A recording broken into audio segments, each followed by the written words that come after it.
If you're enjoying the content I'm putting out so far and you want to show some love and support for the channel, make sure you join my Patreon. You'll be really helping me out in the long run to continue doing this in the future. With that said, on to the video.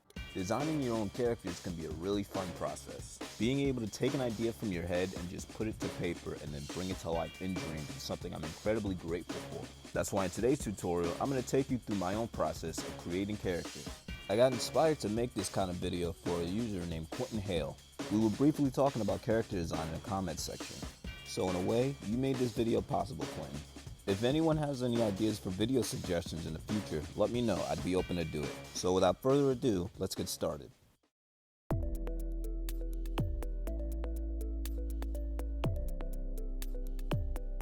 So the first thing I usually do is start out with a couple of sketches when I have an idea for a character. You don't have to have an amazing drawing ability for this step. Whatever comes to your mind, just jot it down on paper. A long time ago, I designed a character from my boxing comic called Queen Bee. And in my comic, there are different weight classes for the fighters, with Queen Bee being the champion of the flyweights. Everyone else in this weight class are basically insects. So I'm going to be taking these sketches and using them as reference to create a 3D model in Dreams. This model took me about 3 hours to make, so to make up for that, I'm going to make a time lapse of my progress.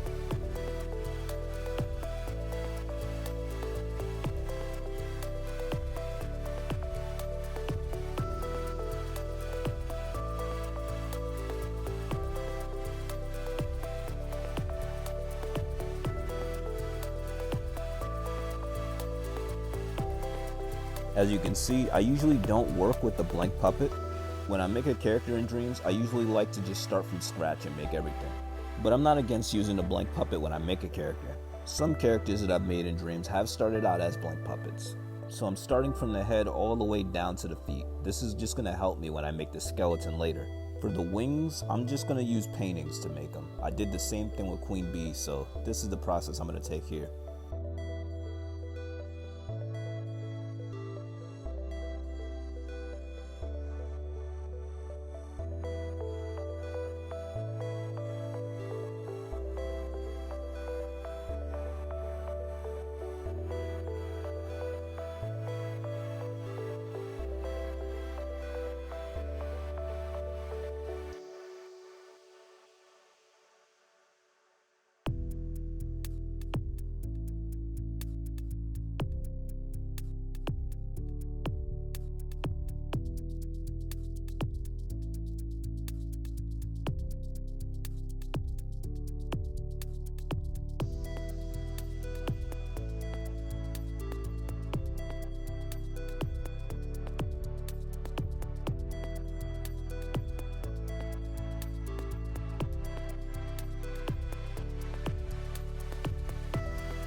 So at this point, I'm pretty much happy with how the character looks. So now we're going to turn it into a puppet.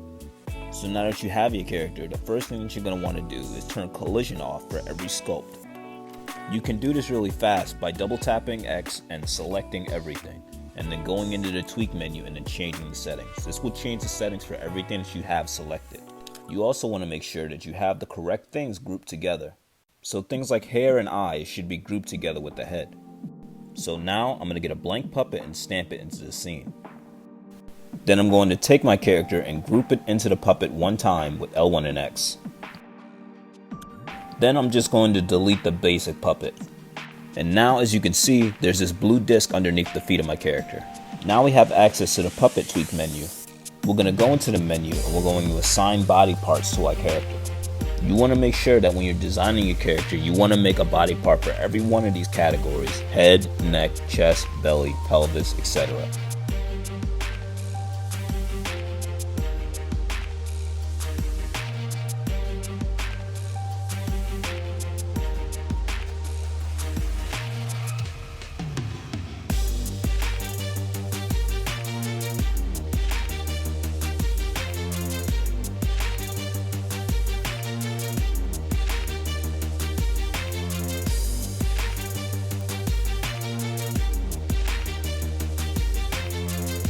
Now that we've assigned the body parts, it's time to make the skeleton. I'm going to be using the blank puppet as a reference to how to make the skeleton. To make the skeleton, we're going to be using connectors, and you want to turn on X-ray and see-through. This is going to help us see through the puppet so that we can properly place our connectors to create our skeleton.